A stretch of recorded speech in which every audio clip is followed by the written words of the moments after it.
एक दूसरा उदाहरण मैं देना चाहता हूं।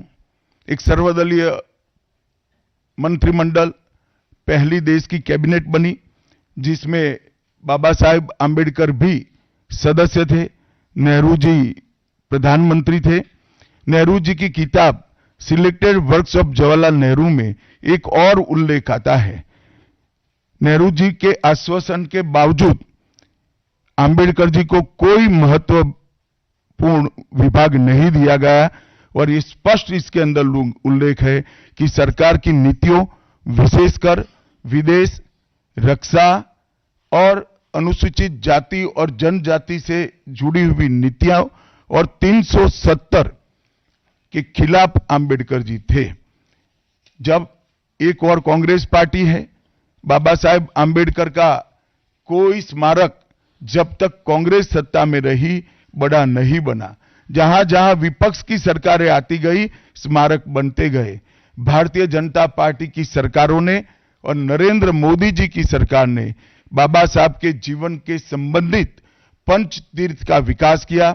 मध्य प्रदेश में महू, लंदन में वो स्थान जहां बाबा साहब पढ़ते थे, नागपुर में दीक्षा भूमि, दिल्ली में महापरिनिर्वाण स्थान और महाराष्ट्र के मुंबई में स्थित चैत्य भूमि का विकास करने का काम भारतीय जनता पार्टी की सरकारों ने किया।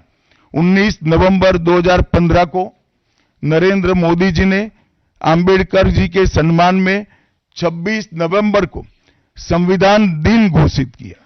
डॉक्टर आंबेडकर इंटरनेशनल सेंटर की स्थापना भी की। 2018 में प्रधानमंत्री नरेंद्र मोदी जी ने महापरिनिर्वाण स्थल पर डॉक्टर आंबेडकर स्मारक का उद्घाटन किया, जो लगभग 2 एकड़ में फैला है। मित्रों, मैं आज जब आप सबके सामने उपस्थित हुआ हूं, तब राज्यसभा में मेरे बयान को तोड़ मरोड़ कर पेश किया गया। मेरा मीडिया के सभी मित्रों से आग्रह है, कांग्रेस ने सार्वजनिक जीवन में जो पद्धति की है कि बयानों को तोड़ मरोड़ कर पेश करना, हो हल्ला मचाना और भ्रांति खड़ी करना।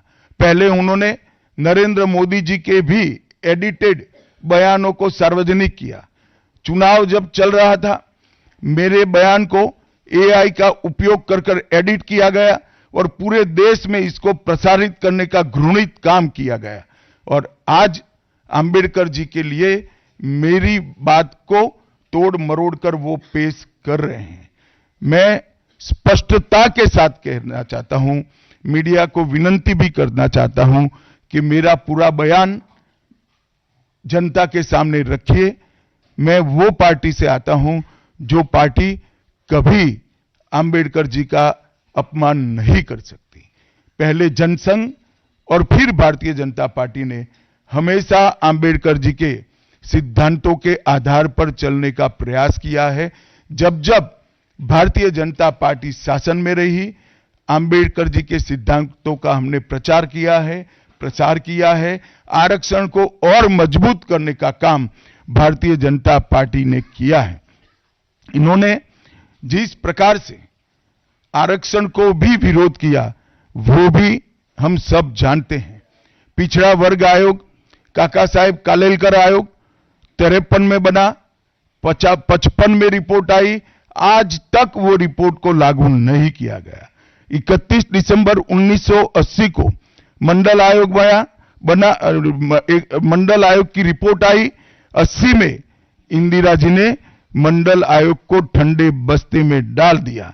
90 में जब गैर कांग्रेसी सरकार आई, तब मंडल आयोग की रिपोर्ट लागू हुई।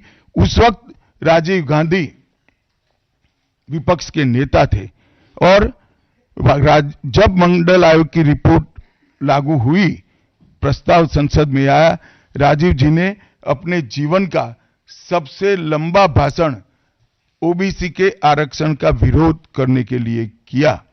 आज मैं फिर से एक बार आग्रह के साथ मीडिया को बताना चाहता हूं, सच्चाई को जनता तक पहुंचाना चाहिए। मेरी पूरी बात बहुत स्पष्टता के साथ, कोई कंफ्यूजन के बगैर राज्यसभा के रिकॉर्ड पर है। आज भारतीय जनता पार्टी के सैकड़ों कार्यकर्ताओं ने ट्वीट कर कर भी इस सत्य को लोगों के बीच में पहुंचाया है। और जिन्होंने जीवन भर बाबा साहेब का अपमान किया, जिन्होंने जीवन भर बाबा साहब के सिद्धांतों को दरकिनार किया, जिन्होंने जब तक सत्ता में रहे बाबा साहब को भारत रत्न मिलने नहीं दिया, जिन्होंने जब तक सत्ता पर रहे आरक्षण के सिद्धांतों की धज्जियां उड़ाई, वो लोग आज बाबा साहेब आंबेडकर के नाम पे भ्रांति फैलाना चाहते हैं। मैं कांग्रेस के अध्यक्ष खरगे जी को भी कहना चाहता हूं, खरगे साहब, आपका तो कम से कम दायित्व बनता है, क्योंकि आप उस वर्ग से आते हो जो वर्ग के लिए बाबा साहब आंबेडकर जी ने पूरा जीवन समर्पित किया। आपने कम से कम कांग्रेस के एक कुत्सित प्रयास में सपोर्ट नहीं करना चाहिए था। मुझे बड़ा दुख है कि आप भी राहुल गांधी जी के दबाव में इसके अंदर शामिल हुए हो। मित्रों, आज जब हम सब यहां बैठे हैं, मैं फिर से एक बार कहना चाहता हूं, कांग्रेस के पास इस संविधान के ऊपर की चर्चा में बाबा साहेब आंबेडकर विरोधी कांग्रेस है, इसका कोई जवाब नहीं बचा। संविधान विरोधी कांग्रेस है, इसका कोई जवाब नहीं बचा। कांग्रेस आरक्षण विरोधी है, इसका कोई जवाब नहीं बचा। कांग्रेस सावरकर विरोधी है, इसका भी कोई जवाब नहीं बचा। कांग्रेस ओबीसी विरोधी है, उसका भी कोई जवाब नहीं बचा। आपातकाल का पाप कांग्रेस के ही समय में हुआ, इसका भी कोई जवाब नहीं बचा। नारी सम्मान का विरोध भी कांग्रेस ने ही किया, वो प्रस्तापित हो गया। न्यायपालिका का अपमान ही कांग्रेस ने ही किया, वो भी प्रस्तापित हो गया। भारत की भूमि को भी संविधान को दरकिनार कर कर विदेश को सौंपने का पाप भी कांग्रेस ने ही किया, ये भी प्रस्तापित हो गया। तब फिर से एक बार चिर परिचित अपनी पुरानी नीति पर कांग्रेस आई है और उन्होंने मेरे बयान को तोड़ मरोड़ कर आधा ही दिखाकर जनता के सामने रखना और भ्रांति फैलाने का प्रयास किया है। कृपया मेरा पूरा बयान आप सभी लोग जनता तक पहुंचाइए, तो दूध का दूध और पानी का पानी हो जाएगा। मैं उस पार्टी से आता हूं, उस संस्कृति से आता हूं, जो स्वप्न में भी बाबा साहब के विचारों का या बाबा साहब के स्वयं का अपमान नहीं कर सकते। हम जानते हैं कि देश के संविधान को समावेशी बनाने में देश के पिछड़े वर्ग को, दलितों को, आदिवासियों को, गरीबों को और वंचितों को न्याय दिलाने के लिए और देश के लोकतंत्र की नींव को इतनी नीचे तक गहरी पहुंचाने में बाबा साहब का बहुत बड़ा योगदान है। पूरा देश बाबा साहब के प्रति कृतज्ञता व्यक्त करता है। कम से कम हम तो ऐसा नहीं कर सकते जिससे बाबा साहब का अपमान हो पाए।